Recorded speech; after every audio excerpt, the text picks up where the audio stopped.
Hello guys, my name is Sahil Ansari and in this video we are going to do prediction using unsupervised learning, and the problem statement which we have to solve is from the given iris dataset predict the optimum number of clusters and represent it visually.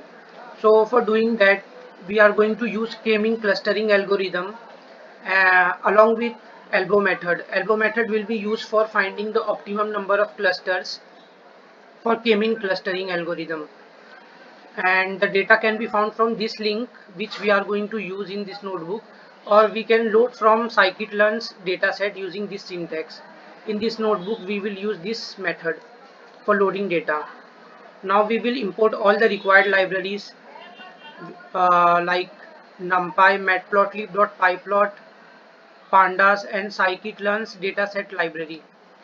Now from dataset library we will import iris dataset into this variable, and from iris now we will load iris data into pandas data frame like this. The data frame has 4 columns, 4 variables, and now we will see information of this data frame. It has 150 entries and 4 columns. So the shape of this data frame is 150 by 4, means 150 rows, 4 columns, and it has 0 null values in all of the 4 columns. Now we will do elbow method for finding optimum number of clusters. So this is the visualization of elbow method.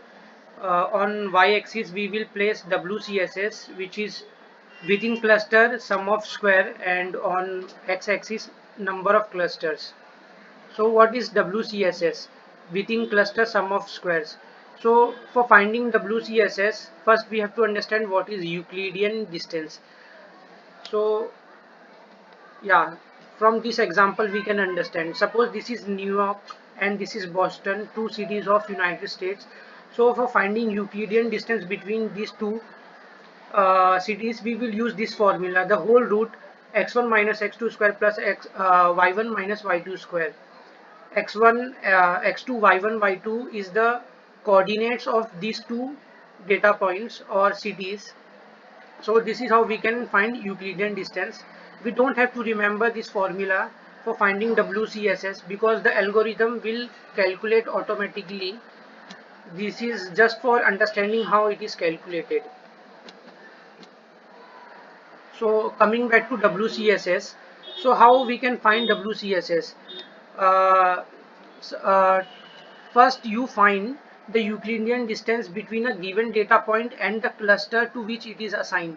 So suppose there are 3 clusters, and each cluster in each cluster there are 10 data points. So we will take the first data point and find the Euclidean distance between first data point to its centroid to which it is belonging. So this is how we will calculate for first data point in first cluster, then second, then last data point in first cluster. Then we will add all the Euclidean distance of all the points for a particular cluster.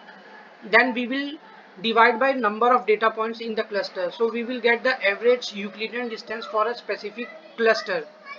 Similarly, we will calculate the Euclid WCSS for second cluster and third cluster, and finally we will take the average value of WCSS of cluster 1, cluster 2 and cluster 3, which is represented on y axis of this graph.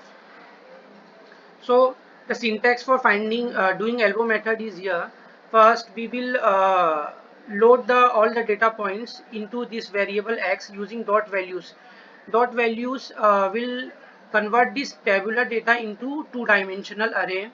Now we will import k-mean clustering algorithm from scikit-learn dot cluster module.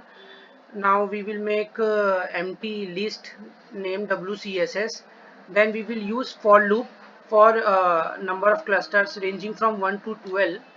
And here we are making model k-mean model using k-mean object, and in object we are defining number of clusters equals to I. So it will change from 1 2 3 4 5 and till 12, and init is equals to k-mean plus plus, means k-mean plus plus is the advanced version of k-mean algorithm which will give us optimum output.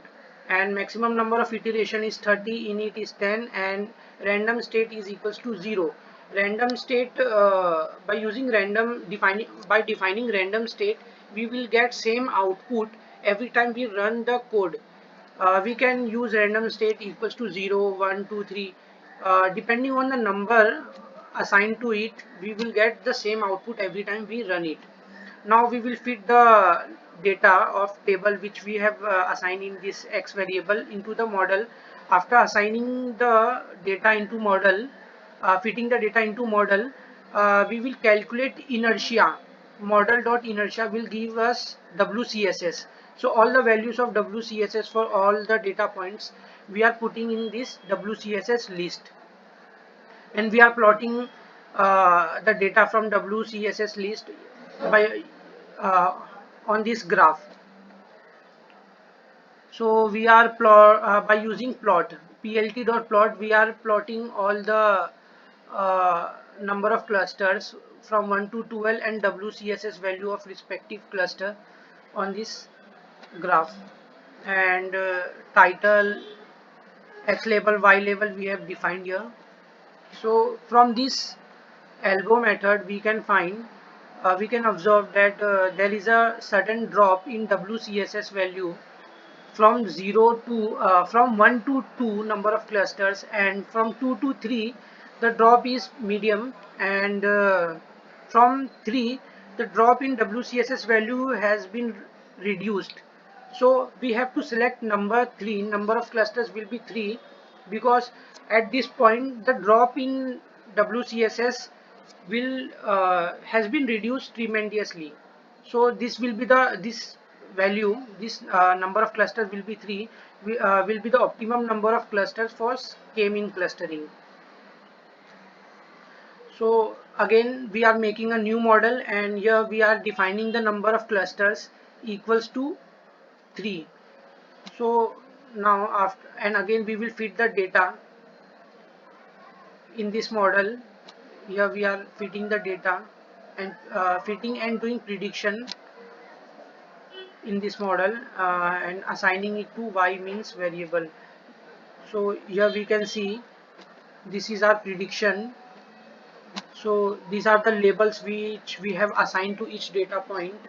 It has 1, 2 and 0, and this is the centroid, this is the coordinates of all the centroids. So there are 3 centroids, 3 rows and 4 columns, which means there are 4, as there are 4 columns in the data which we use for training, so therefore there are 4 variables used for defining the centroid. Now we are making a new column in iris data frame, name cluster bracket column, and in this column we have assigning all the predicted values, which is nothing but the label which we have assigned to each data point or the cluster each data point belongs to. So after assigning data points label to each data point, we will visualize it on two-dimensional plane using scatter plot. In this scatter plot we have used first 2 columns of the data frame, petal length, petal width. So this is petal length on x-axis, petal width on y-axis, and using scatter plot we have visualized all the data points, and the color of data points depend on the number of depend on the value of cluster which it belongs to. So these blue points, there are 3 clusters, blue, red, yellow, and this cross marks cross represents the centroid of each clusters.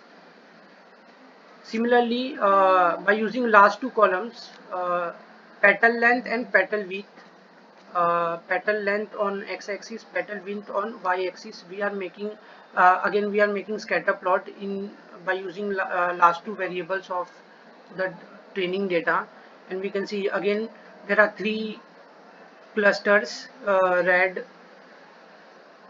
yellow and blue, and this cross marks represents the centroid of each clusters. So finally we are concluding that we are able to predict the optimum number of clusters, which was 3, and we also visualize them using scatter plot. So here we have completed our problem statement, and the link of this Jupyter notebook is available on my is uploaded on my GitHub, and the link of that GitHub link is in description. And thank you for watching this video.